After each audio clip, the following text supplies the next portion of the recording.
ఒక రైతుకి భూమి మీద ఉండే ప్రేమ చెప్తున్నటువంటి శీర్షిక. ఒక తల్లి కొడుకుకు చెప్తున్న సందర్భం. శీర్షిక పేరు పొలం అంటే. కొమ్ములు తిరిగిన 30 గొర్రె పిల్లలను అమ్మి, అమ్మ చోకమ్మలను అమ్మి, తొలిచూలు మనవడని ఆదివారం నాడు అమ్మమ్మ పెట్టిన వెండి మొలతాన్నమ్మి కొన్న పొలం కొడుకా, మీ నాయన నెత్తురును రోజు తాగుతుంది ఏమో, చూడు పొలం ఎంత ఎర్రగా ఉందో. ఎప్పుడు వాన పడ్డా ఎప్పటికప్పుడే నీళ్లు కొట్టుకుపోతాయి కానీ ఈ ఎర్రగడ్డ మీ నాయన చెమటను భద్రంగా దాచుకుంటుంది ఏమో. నువ్వు పుట్టినప్పుడు కొన్న పొలం ఏదిరా? చేను మొత్తం పిచ్చి చెట్లు ఉండేవి. అక్కడ కనిపిస్తున్న పెద్ద ఇప్ప చెట్టుకు ఉయ్యాల కట్టి నువ్వు నిద్రపోయాక నేను మీ నాయన ఇద్దరం కలిసి చేతులకు బొబ్బులు వచ్చేలాగా చేనును చదును చేశాము.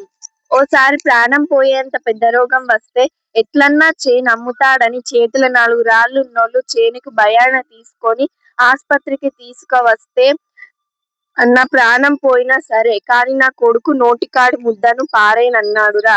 అక్కకు సంబంధం వస్తే ఊర్లో ఉన్న పెద్ద మనుషుల్ని పిలిచి ఇంట్లో కూర్చోబెట్టి ఉన్న 2 ఎకరాల్లో అక్కకి సగం తమ్ముడికి సగం అంటుంటే నా బిడ్డ కొరకు ఉన్న గొర్రెలను కూడా అమ్మి చేనుకు వచ్చే అంత అరుణం ఇస్తా.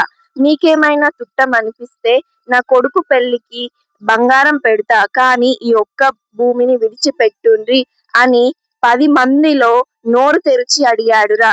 నీకెప్పుడైనా ప్రాణం పోయేంత పెద్ద రోగం వస్తే భూమిని అమ్ముకో కానీ భూమికి ప్రాణం లేదని అనుకోకురా.